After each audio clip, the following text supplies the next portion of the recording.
Дали во вакви околности, актуелните, може да се каже дека бизнисот соодветно функционира? Почитувани, прво би сакал да се надоврзам на коментарот на господинот Караджовски. Бизнис заедницата имаше разбирање за важноста на општо здравствениот систем и јавното здравје на државата, но по овој долг период кој што се соочува државата и со пандемијата и со економската криза, валјда е времето да се вклучат и стопанските комори при дефинирање на мерките, рестриктивни мерки, евентуални со цел да се намали потенцијалниот ризик кој ќе има врз економијата. Додека зборуваме за превентивни мерки, додека зборуваме за ограничувања, секако дека бизнисот персе многу процеси, многу работи не може да ги врши во нормала, бидејќи постојат такви рестрикции.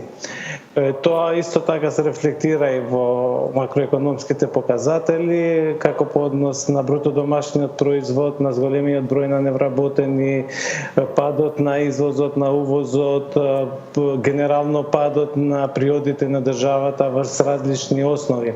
И секако дека во ситуација кога постојано има неизвестност по однос на тоа што ќе се деси во иднина, секако тоа се рефлектира и врз расположението на бизнисите по однос на реализирање на мирните инвестицијски планови кои имат свој придонес генерално во приходите на државата и во бруто домашниот производ. Господине Исени, сигурно дека на бизнисмени, на стопански комори не има место со своји представници во Комисија за заразни болести, но предпоставувам дека имате контакти со извршната власт. Дали разговарате, дали ве консултираат за нивото на рестрикции, на мерки кои што се носат?